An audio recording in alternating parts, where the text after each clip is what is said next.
ಅಗತ್ಯ ವಸ್ತುಗಳ ಬೆಲೆ ಏರಿಕೆ, ಮುಸ್ಲಿಮರ ಓಲೈಕೆ, ಎಸ್ಸಿ ಎಸ್ಟಿ ಟಿಎಸ್ಪಿ ಹಣ ದುರ್ಬಳಕೆ ಆರೋಪಗಳ ಅಸ್ತ್ರ ಹಿಡಿದ ವಿರೋಧ ಪಕ್ಷ ಬಿಜೆಪಿ ಮೈಸೂರಿನಲ್ಲಿ ಜನಾಕ್ರೋಶ ಯಾತ್ರೆ ಆರಂಭಿಸಿದೆ. ಸಿಎಂ ಸಿದ್ದರಾಮಯ್ಯ ತವರು ಜಿಲ್ಲೆ ಮೈಸೂರಿನಿಂದಲೇ ಬಿಜೆಪಿ ಜನಾಕ್ರೋಶ ಯಾತ್ರೆಗೆ ಚಾಲನೆ ನೀಡಿದೆ. ಚಾಮುಂಡಿ ಬೆಟ್ಟದಲ್ಲಿ ಚಾಮುಂಡೇಶ್ವರಿಗೆ ವಿಶೇಷ ಪೂಜೆ ಸಲ್ಲಿಸಿ ಬಳಿಕ ಜನಾಕ್ರೋಶ ಯಾತ್ರೆಗೆ ಚಾಲನೆ ನೀಡಲಾಯಿತು. ಮೇ 3ರವರೆಗೆ ರಾಜ್ಯಾದ್ಯಂತ ನಡೆಯೋ ಈ ಯಾತ್ರೆಯಲ್ಲಿ ಬಿಜೆಪಿ ರಾಜ್ಯಾಧ್ಯಕ್ಷ ವಿಜಯೇಂದ್ರ, ವಿಪಕ್ಷ ನಾಯಕ ಆರ್ ಅಶೋಕ್, ಕೇಂದ್ರ ಸಚಿವ ಪ್ರಹ್ಲಾದ್ ಜೋಶಿ ಸೇರಿ ಬಿಜೆಪಿ ನಾಯಕರು, ಕಾರ್ಯಕರ್ತರು ಭಾಗಿಯಾದರು. ಜನಾಕ್ರೋಶ ಯಾತ್ರೆಯಲ್ಲಿ ಮಾತನಾಡಿದ ಕೇಂದ್ರ ಸಚಿವ ಪ್ರಹ್ಲಾದ್ ಜೋಶಿ, ಭ್ರಷ್ಟ ಕಾಂಗ್ರೆಸ್ ಅನ್ನ ಕಿತ್ತೊಗೆಯಲು ಬಿಜೆಪಿ ಜನಾಕ್ರೋಶ ಯಾತ್ರೆ ಅಂತ ರಾಜ್ಯ ಸರ್ಕಾರದ ವಿರುದ್ಧ ವಾಗ್ದಾಳಿ ನಡೆಸಿದ್ರು. ಈ ಸರ್ಕಾರದ ವಿರುದ್ಧ ಜನಾಕ್ರೋಶ ಏನಿದೆ ಅದಕ್ಕೆ ಒಂದು ಧ್ವನಿಯಾಗುವ ಪ್ರಯತ್ನವನ್ನ ಭಾರತೀಯ ಜನತಾ ಪಾರ್ಟಿ ಮಾಡಿದೆ. ಮತ್ತೊಂದೆಡೆ ರಾಜ್ಯ ಸರ್ಕಾರವನ್ನ ಟೀಕಿಸುವ ಭರದಲ್ಲಿ ರಾಜ್ಯ ಬಿಜೆಪಿ ಟ್ರೋಲ್ ಆಗಿದೆ. ಆಮೆಗತಿಯ ಸರ್ಕಾರ ಎಂದು ಸೋಷಿಯಲ್ ಮೀಡಿಯಾದಲ್ಲಿ ಪೋಸ್ಟ್ನಲ್ಲಿ ಬರೆದು ಬಸವನಹುಳದ ಚಿತ್ರ ಹಾಕಿ ಟ್ರೋಲ್ ಆಗಿದೆ. ಇತ್ತ ಬೆಳಗಾವಿಯಲ್ಲಿ ಮಾತನಾಡಿದ ಬಿಜೆಪಿ ಉಚ್ಚಾಟಿತ ಶಾಸಕ ಯತ್ನಾಳ್, ಜನಾಕ್ರೋಶ ಯಾತ್ರೆ ಡಿಕೆ ಮನೆಯಲ್ಲಿ ಫಿಕ್ಸ್ ಆಗಿದೆ ಅಂತ ಆರೋಪಿಸಿದ್ದಾರೆ. ಬಿಜೆಪಿಯ ಜನಾಕ್ರೋಶ ಯಾತ್ರೆಗೆ ಸಿಎಂ ಸಿದ್ದರಾಮಯ್ಯ ಟ್ವೀಟ್ ಮೂಲಕ ಟಾಂಗ್ ಕೊಟ್ಟಿದ್ದಾರೆ. ಇದು ಅಷ್ಟೊಂದು ಅಸಮರ್ಥ ಜನವಿರೋಧಿ ವಿಪಕ್ಷವನ್ನ ರಾಜ್ಯ ಕಂಡಿಲ್ಲ ಅಂತ ಚಾಟಿ ಬೀಸಿದ್ದಾರೆ. ಸ್ವಪಕ್ಷೀಯರೇ ಆರೋಪಿಸುವಂತೆ ಪೇಮೆಂಟ್ ಸೀಟ್ನಲ್ಲಿ ಕೂತಿರುವ ರಾಜ್ಯ ಬಿಜೆಪಿ ಅಧ್ಯಕ್ಷ ಬಿವೈ ವಿಜಯೇಂದ್ರ ಅವರಿಗೆ ರಾಜ್ಯ ಸರ್ಕಾರವನ್ನ ಪ್ರಶ್ನಿಸುವ ಯಾವ ನೈತಿಕತೆ ಇದೆ? ವಿಜಯೇಂದ್ರ ಅವರನ್ನ ಅಧ್ಯಕ್ಷ ಸ್ಥಾನದಿಂದ ಕೆಳಗೆ ಇಳಿಸುವುದೇ ಬಿಜೆಪಿ ಹೈಕಮಾಂಡ್ ಉದ್ದೇಶವಾಗಿದೆ. ಇದಕ್ಕಾಗಿ ವಿಜಯೇಂದ್ರ ತಮ್ಮ ಕುರ್ಚಿ ಉಳಿಸಿಕೊಳ್ಳಲು ಈ ಜನಾಕ್ರೋಶ ಯಾತ್ರೆ ಹಮ್ಮಿಕೊಂಡಿದ್ದಾರೆಯೇ ಹೊರತು ಬೇರೆ ಯಾವ ಸಾರ್ವಜನಿಕ ಹಿತಾಸಕ್ತಿಯ ಸದುದ್ದೇಶ ಇಲ್ಲ. ಇದು ಜನಾಕ್ರೋಶ ಯಾತ್ರೆಯಲ್ಲ, ಬಿಜೆಪಿ ಭ್ರಷ್ಟರ ಯಾತ್ರೆ. ಪ್ರತಿ 1 ಲೀಟರ್ ಪೆಟ್ರೋಲ್ ಮತ್ತು ಡೀಸೆಲ್ ಮೇಲೆ ₹2 ತೆರಿಗೆ ಹೆಚ್ಚಳ ಮಾಡಿ ಕೇಂದ್ರ ಸರ್ಕಾರ ಆದೇಶಿಸಿದೆ. ಜೊತೆಗೆ ಎಲ್ಪಿಜಿ ಗ್ಯಾಸ್ ಸಿಲಿಂಡರ್ ಬೆಲೆ ₹50 ಹೆಚ್ಚಳ ಮಾಡಿರುವುದಾಗಿ ಕೇಂದ್ರ ಪೆಟ್ರೋಲಿಯಂ ಸಚಿವ ಹರಿದೀಪ್ ಸಿಂಗ್ ಪುರಿ ಹೇಳಿದ್ದಾರೆ. ಪೆಟ್ರೋಲ್ ಡೀಸೆಲ್ ಮೇಲಿನ ಅಬಕಾರಿ ಸುಂಕವನ್ನ ಪ್ರತಿ 1 ಲೀಟರ್ಗೆ ಕೇಂದ್ರ ಸರ್ಕಾರ ₹2 ಹೆಚ್ಚಳ ಮಾಡಿದೆ. ಆದರೆ ಈ ಸುಂಕ ಹೆಚ್ಚಳದಿಂದ ಗ್ರಾಹಕರಿಗೆ ಇಂಧನ ಬೆಲೆ ಏರಿಕೆಯಾಗಲ್ಲ ಅಂತ ಭಾರತ ಸರ್ಕಾರದ ಪೆಟ್ರೋಲಿಯಂ ಮತ್ತು ನೈಸರ್ಗಿಕ ಅನಿಲ ಸಚಿವಾಲಯ ಟ್ವೀಟ್ ಮಾಡಿ ತಿಳಿಸಿದೆ. ಮತ್ತೊಂದೆಡೆ ಗ್ಯಾಸ್ ಸಿಲಿಂಡರ್ ಬೆಲೆಯನ್ನು ಏರಿಸಲಾಗಿದೆ. ಪಿಎಂ ಉಜ್ವಲ ಯೋಜನೆಯ ಗ್ಯಾಸ್ ಉಜ್ವಲ ಮತ್ತು ಉಜ್ವಲ ರಹಿತ ಸಂಪರ್ಕಗಳ ಬೆಲೆ ಏರಿಕೆ ಮಾಡಲಾಗಿದೆ. ಪ್ರತಿ ಸಿಲಿಂಡರ್ಗೆ ಕೇಂದ್ರ ಸರ್ಕಾರ ₹50 ಹೆಚ್ಚಿಸಿದ್ದು, ₹500 ₹550ಗೆ ಉಜ್ವಲ ಯೋಜನೆ ಸಿಲಿಂಡರ್ ದರ ಹೆಚ್ಚಳವಾಗಿದೆ. ಸಾಮಾನ್ಯ ಸಿಲಿಂಡರ್ ಬೆಲೆ 803 ರಿಂದ 853ಕ್ಕೆ ಏರಿಕೆಯಾಗಿದೆ. ಪೆಟ್ರೋಲ್ ಡೀಸೆಲ್ ಬೆಲೆ ಮೇಲೆ ಕೇಂದ್ರ ಸರ್ಕಾರ ಸುಂಕದ ಹೆಚ್ಚಳ ಮಾಡಿದ ವಿರುದ್ಧ ಸಿಎಂ ಸಿದ್ದರಾಮಯ್ಯ ಸರಣಿ ಟ್ವೀಟ್ ಮಾಡಿ ಆಕ್ರೋಶ ಹೊರಹಾಕಿದ್ದಾರೆ. ಕೇಂದ್ರ ಸರ್ಕಾರದ ವಿರುದ್ಧ ರಾಜ್ಯ ಬಿಜೆಪಿ ನಾಯಕರು ಪ್ರತಿಭಟಿಸುತ್ತಾರಾ ಅಥವಾ ಕೇವಲ ರಾಜಕೀಯಕ್ಕೆ ಮಾತ್ರ ಆರೋಪ ಮಾಡುತ್ತಿದ್ದಾರಾ? ಬೂಟಾಟಿಕೆ ಆರೋಪ ಮಾಡುವ ನಿಮಗೆ ನಾಚಿಕೆಯಾಗಬೇಕು. ಪ್ರಧಾನಿ ನರೇಂದ್ರ ಮೋದಿ ಅವರು ಪೆಟ್ರೋಲ್, ಡೀಸೆಲ್ ಮತ್ತು ಅಡುಗೆ ಅನಿಲದ ಬೆಲೆ ಹೆಚ್ಚಿಸುವ ಮೂಲಕ ಜನಾಕ್ರೋಶ ಯಾತ್ರೆ ಎಂಬ ಪ್ರಹಸನವನ್ನ ಶುರು ಮಾಡಿದ್ದಾರೆ. ರಾಜ್ಯದ ಬಿಜೆಪಿ ನಾಯಕರಿಗೆ ಮುಟ್ಟಿ ನೋಡಿಕೊಳ್ಳುವಂತೆ ಕಪಾಳಮೋಕ್ಷ ಮಾಡಿದ್ದಾರೆ.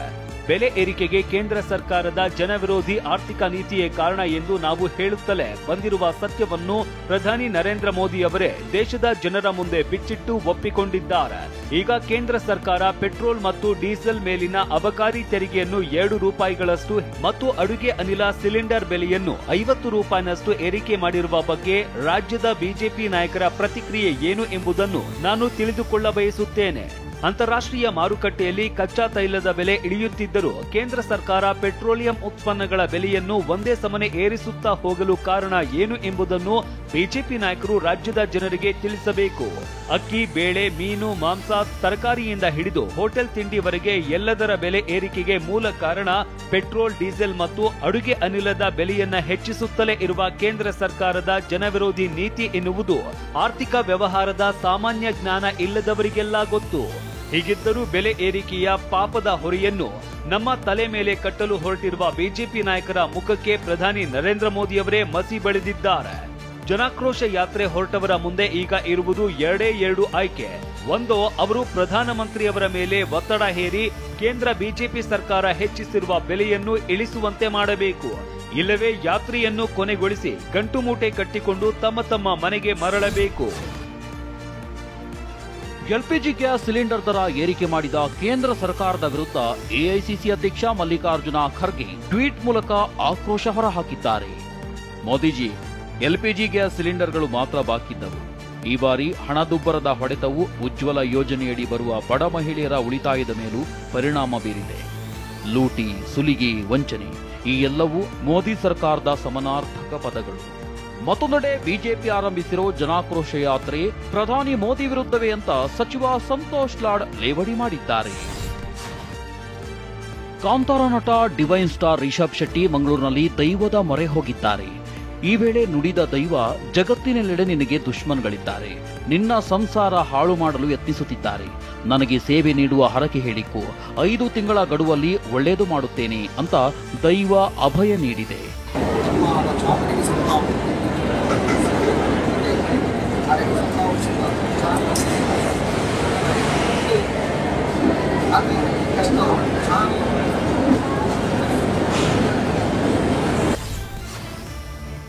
ನಟಿ ಸಂಜನಾ ಗಲ್ರಾನಿಗೆ 45 ಲಕ್ಷ ರೂಪಾಯಿ ದ್ರೋಹ ಎಸಗಿದ್ದ ಪ್ರಕರಣದಲ್ಲಿ ಆರೋಪಿಗೆ ಬೆಂಗಳೂರಿನ 33ನೇ ಎಸಿಜೆಎಂ ಕೋರ್ಟ್ 61.50 ಲಕ್ಷ ರೂಪಾಯಿ ದಂಡದ ಜೊತೆಗೆ 6 ತಿಂಗಳು ಜೈಲು ಶಿಕ್ಷೆ ವಿಧಿಸಿದೆ.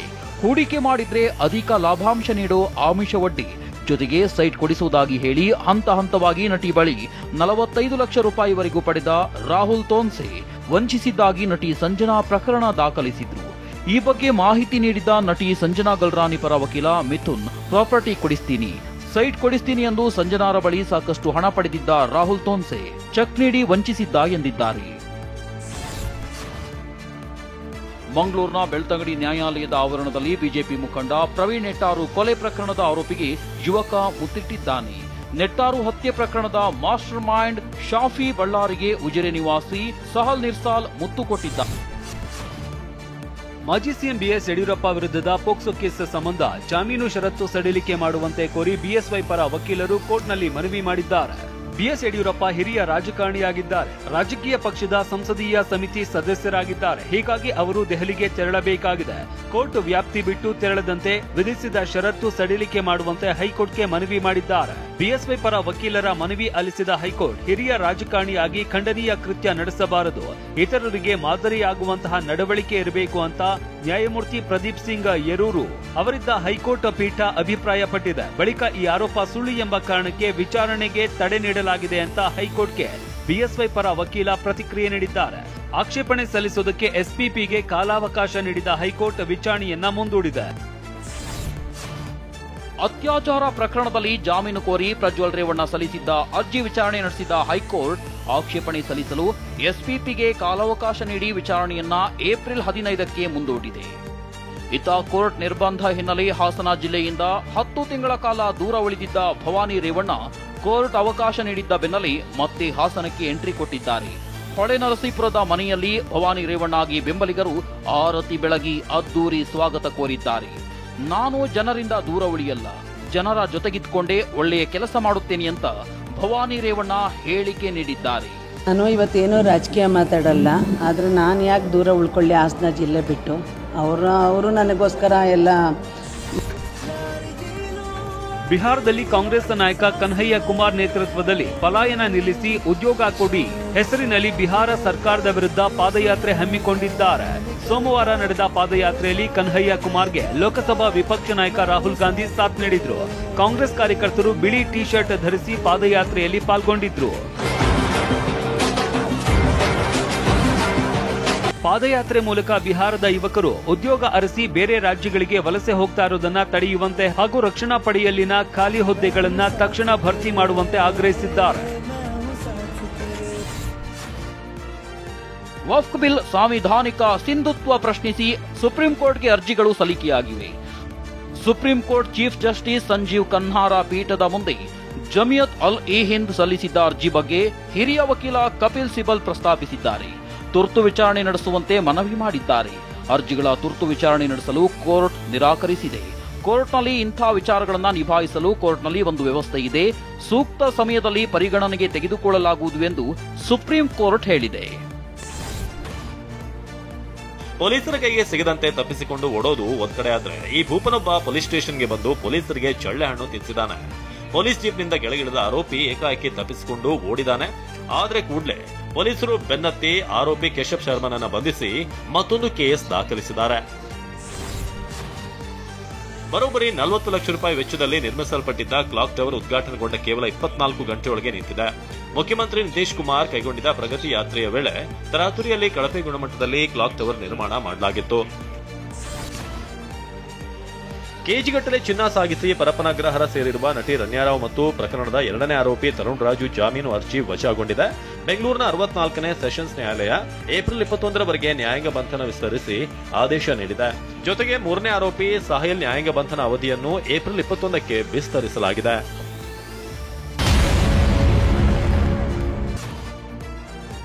ಟಾಲಿವುಡ್ ಸ್ವೀಟಿ ಅನುಷ್ಕಾ ಶೆಟ್ಟಿ ಕಾಸರಗೋಡಿನ ಮಧೂರು ಮದನಂತೇಶ್ವರ ಶ್ರೀ ಸಿದ್ಧಿವಿನಾಯಕ ದೇವಸ್ಥಾನದಲ್ಲಿ ಅಷ್ಟದ್ರವ್ಯ ಮಹಾಗಣಪತಿ ಯಾಗ ನಡೆಸಿದ್ದಾರೆ. 14 ವರ್ಷಗಳ ಬಳಿಕ ಅದ್ದೂರಿಯಾಗಿ ಅಷ್ಟಬಂಧ ಬ್ರಹ್ಮಕಳಶೋತ್ಸವ ನಡೆಯುತ್ತಿದ್ದು 33 ವರ್ಷಗಳ ಬಳಿಕ ಸಿದ್ಧಿವಿನಾಯಕನಿಗೆ ಮೂಡಪ್ಪ ಸೇವೆ ನೀಡಲಾಗುತ್ತಿದೆ. ನಟಿ ಕ್ಷೇತ್ರಕ್ಕೆ ಬರಲಾಗದ ಕಾರಣ ತಮ್ಮ ಹೆಸರಿನಲ್ಲಿ ಯಾಗವನ್ನ ಮಾಡಿಸಿದ್ದಾರೆ. ಕಿಸಿಕ್ ಬ್ಯೂಟಿ ಶ್ರೀಲೀಲಾ ಡಾರ್ಜಿಲಿಂಗ್ನಲ್ಲಿ ಶೂಟಿಂಗ್ ಮುಗಿಸಿ ಜನಸಂದಣಿಯ ಮಧ್ಯೆ ನಡೆದುಕೊಂಡು ಬರ್ತಿದ್ದ ವೇಳೆ ಕಿಡಿಗೇಡಿಯೊಬ್ಬ ಬಲವಂತವಾಗಿ ಕೈ ಎಳೆದಿದ್ದಾನೆ. ಕೂಡಲೇ ಸಿಬ್ಬಂದಿ ಕಿಸ್ ಬ್ಯೂಟಿಯನ್ನ ಅನಾಹುತದಿಂದ ರಕ್ಷಿಸಿದ್ದಾರೆ. Run machine Virat Kohli T20 ಕ್ರಿಕೆಟ್ನಲ್ಲಿ ಹೊಸ ದಾಖಲೆ ಬರೆದಿದ್ದಾರೆ. ಇವರಿಗೆ 386 ಪಂದ್ಯಗಳನ್ನು ಆಡಿರೋ ಕೊಹ್ಲಿ 13,000 ರನ್ಗಳನ್ನ ಪೂರೈಸಿದ್ದಾರೆ. 13,000 ರನ್ ಹೊಡೆದ ಮೊದಲ ಭಾರತೀಯ, ವಿಶ್ವದ 5ನೇ ಕ್ರಿಕೆಟರ್ ಎನಿಸಿಕೊಂಡಿದ್ದಾರೆ. ಮುಂಬೈ ವಿರುದ್ಧದ ಆರ್ಸಿಬಿ ಪಂದ್ಯ ಆರಂಭದ ವೇಳೆ ವಿರಾಟ್ ಈ ದಾಖಲೆಯನ್ನ ಬರೆದಿದ್ದಾರೆ. ಇನ್ನು ಮುಂಬೈ ಇಂಡಿಯನ್ಸ್ ವಿರುದ್ಧ ಕೊಹ್ಲಿ ಅರ್ಧಶತಕ ಕೂಡ ಬಾರಿಸಿದ್ದಾರೆ. 2025ರ ಐಪಿಎಲ್ 18ನೇ ಆವೃತ್ತಿಯಲ್ಲಿ ಎಂಎಸ್ ಧೋನಿ ಕಳಪೆ ಆಟಕ್ಕೆ ಅಭಿಮಾನಿಗಳು ಬೇಸರ ವ್ಯಕ್ತಪಡಿಸಿದ್ದಾರೆ. ಈ ಬಗ್ಗೆ ಮಾತನಾಡಿದ್ದ ಆಸ್ಟ್ರೇಲಿಯಾ ಕ್ರಿಕೆಟ್ ದಿಗ್ಗಜ ಪಂಜಾಬ್ ಕಿಂಗ್ಸ್ನ head coach Ricky Ponting Dhoni ಪರ ಬ್ಯಾಟ್ ಬೀಸಿದ್ದಾರೆ. ಧೋನಿ ಅದ್ಭುತ ಆಟಗಾರ ಎಂದಿರುವ ರಿಕಿ, ಬ್ಯಾಟಿಂಗ್ ಔಟ್ಪುಟ್ ಕುಸಿದ್ರೆ ನಿವೃತ್ತಿ ಬಗ್ಗೆ ಯೋಚಿಸಬಹುದು ಎಂದಿದ್ದಾರೆ.